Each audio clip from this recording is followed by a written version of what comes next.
Have you ever tried learning a language and then realized there is literally no one around you who speaks it? If that's you right now, maybe you're learning Spanish, German, or any other language and you're thinking, how am I supposed to practice speaking when nobody around me understands a word? Then stay with me, because in this video, I'm going to share exactly how I practice speaking when I was completely alone. No native speakers, no language partner, just me, my brain, and sometimes a mirror. I'll also share how I turned that lonely practice time into real fluency using methods that helped me go from mumbling to actually speaking confidently, so that when I finally met native speakers, I was ready. And trust me, this video is going to be full of things that work in real life, no textbook tricks. Part 1. The struggle nobody talks about. When I started learning Spanish years ago, I didn't have anyone to talk to. Sure, there were books, some YouTube videos, and basically vocabulary list, but no people. I was living somewhere where Spanish wasn't spoken at all, and that's when I hit that wall. Because that's one thing to learn words, and it's another thing entirely to use them. You start to realize that your mouth doesn't know what your brain knows. You might know how are you in 10 different ways, but when you try to say it out loud, you freeze. And that moment, that gap between knowing and speaking, is where most people give up. Part 2. Creating a language bubble. One of the biggest breakthroughs for me came when I built what I call my language bubble. Even when I was living somewhere with no Spanish or Italian speakers, I surrounded myself with the language. My phone changed to Spanish. My playlist all in Spanish or Italian. My Netflix shows, subtitles and audio in my target language. Even my grocery list written in the language I was learning. That immersion effect changes everything. You start thinking in the language even when you're not actively studying. And that's when fluency begins to build quietly in the background. Part 3. Shadowing technique. After the mirror stage, I started doing something called shadowing. Basically, I would find native content, movies, TV shows, YouTube videos, and I would repeat after the speakers. Now, here's the trick. I didn't just repeat words. I tried to copy their rhythm, tone, and accent.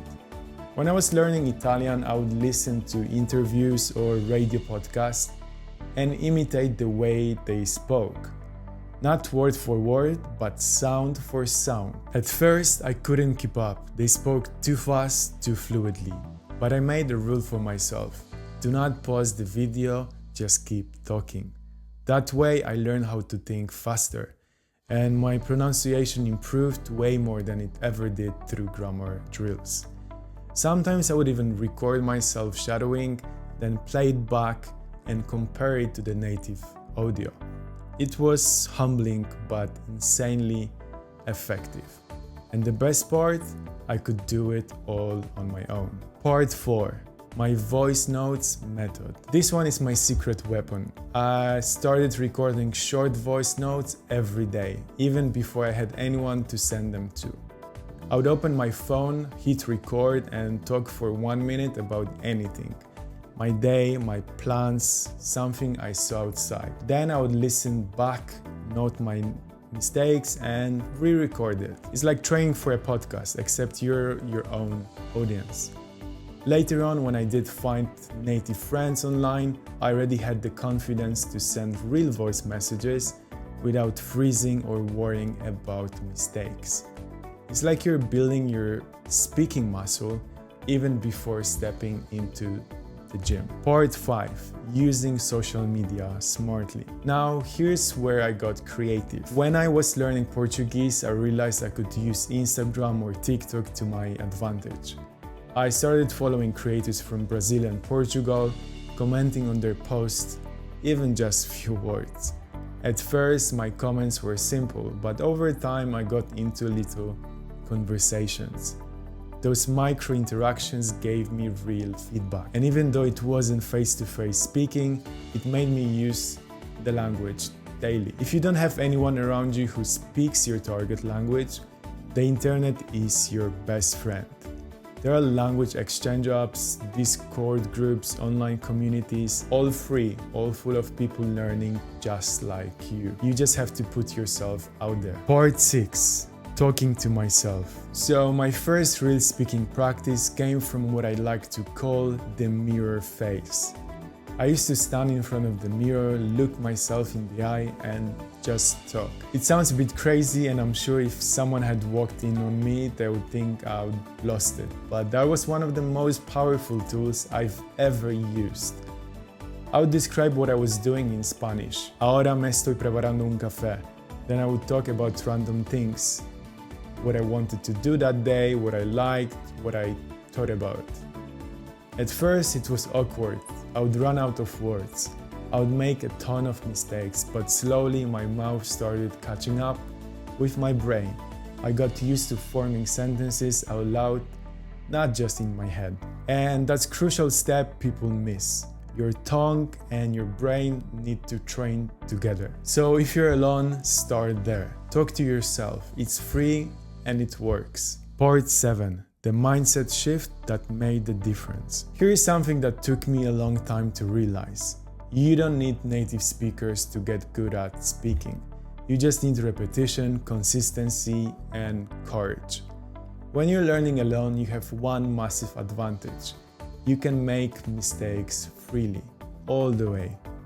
There is no pressure, no embarrassment, no judgment. You can experiment with pronunciation, try accents, even invent sentences, and no one will interrupt you. That's how you build flow. It's like learning to dance alone before you hit the stage. So instead of thinking, I can't practice because I'm alone, flip it to, I get to practice freely without fear. That mindset shift changed everything for me. Part 8.